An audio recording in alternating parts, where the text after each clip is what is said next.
আসসালামু আলাইকুম। আজ তৈরি করে দেখাবো শীতের সকালের নাস্তা, মুচমুচে দোসা অথবা চাপটি বা খোলা জালি, যে যেটাই বলি না কেন এটা খেতে দারুণ লাগে। আর তৈরি করব সেদ্ধ চাউলের বাটা দিয়ে। আশা করি আমার আজকের রেসিপিও আপনাদের কাছে অনেক বেশি ভালো লাগবে। এটা যেমন ক্রিস্পি হয় তেমন সুন্দর ফ্লেভার, কারণ সেদ্ধ চাউলের বাটা দিয়ে তৈরি করার কারণেই এমনটা হয়। শুধুমাত্র মুচমুচেই না, এটার ফ্লেভারটা দারুণ লাগে। চলুন আর কথা না বাড়িয়ে মূল রেসিপিটা শুরু করি। এখানে আমি যে চাউলের বাটা নিয়েছি 1.5 কাপ চাউলের বাটা। সেদ্ধ চাউল 2-3 ঘন্টা আগে ভিজিয়ে রেখে শিলপাটায় মাত্র 2টা বাটা দিলেই হবে। একটু চাউল চাউল থাকবে, ঠিক এমন করে বাটলেই হবে, অত মিহি করে বাটার কোনো প্রয়োজন নেই। চাউলের দানা দানা থাকলেই কিন্তু এটা ক্রিস্পি হবে এই চাপটিটা। তো এই ডোয়ের মধ্যে দিয়ে দিচ্ছি স্বাদ অনুযায়ী লবণ, দিয়ে দিব 2-3টা ছোটো সাইজের পেঁয়াজ কাটা। পেঁয়াজটা পরিমাণটা আপনাদের পছন্দ মতো দিবেন, বেশি দিলেই ভালো লাগে। রসুন কুচি দিচ্ছি 2 টেবিল চামচ পরিমাণ। 4-5টা কাঁচামরিচ কুচি করে দিয়ে দিচ্ছি। আর ধনিয়া পাতা নিয়েছি আমি এখানে 2-3 টেবিল চামচ পরিমাণ কুচি করে, এটা পরে দিচ্ছি। এবার আমি এই ডোয়ের সাথে মিলিয়ে নেব। এই চাউল বাটাটা চাইলে কিন্তু আপনারা ব্লেন্ডার জারেও করতে পারেন, সেক্ষেত্রে কুসুম গরম পানি দিয়ে চাউলগুলোকে ব্লেন্ড করে নেবেন। শিলপাটায় বাটলে আমার কাছে বেশি ভালো লাগে আর কি।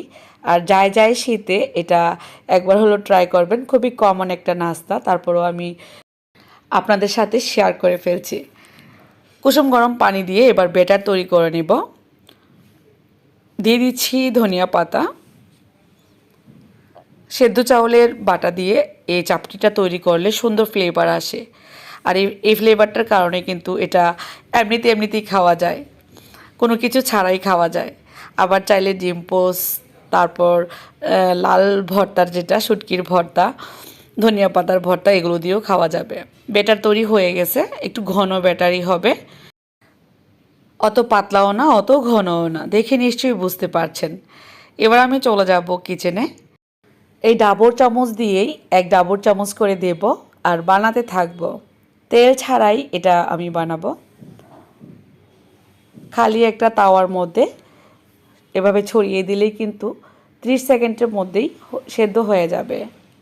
তারপর উল্টিয়ে দিব একটু বেশি মুচমুচে হওয়ার জন্য। চাইলে হাত দিয়েও আপনারা এই চাপড়িটা ছড়িয়ে দিতে পারেন। এ তো হয়ে গেল। এটা কিছুক্ষণ রাখার পর, নামিয়ে রাখার পর মুচমুচে হবে। যেহেতু সেদ্ধ চাউলের, এটা ক্রিস্পি হবেই। আর দেখতেই সুন্দর না, খেতে দারুণ মজা। যারা যারা পছন্দ করি তারা তো জানে এটা টেস্ট কতটা। একটার পর একটা বানিয়ে নেব। 1 মিনিটেই কিন্তু একটা এই চাপটি পিঠা হয়ে যায়। আর অনেক সুন্দর হয় শীতকালে ধনিয়া পাতা কাঁচামরিচ দিয়ে এটা তৈরি করলে। তো আশা করব আমার আজকের রেসিপি আপনাদের কাছে ভালো লেগেছে। ভালো লাগলে বেশি বেশি করে শেয়ার করে দিবেন ফ্রেন্ডস অ্যান্ড ফ্যামিলির সাথে। আর কমেন্ট করে আপনাদের মতামত জানিয়ে দিবেন।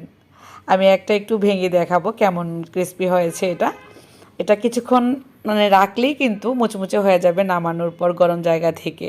আর গরম গরম পরিবেশন করতেই এটা বেশি মজা। এই তো শুধুমাত্র সেদ্ধ চাউল দিয়ে করার কারণে খুব দ্রুত এটা ভেঙে যাবে আর মুচমুচে হয়ে যাবে,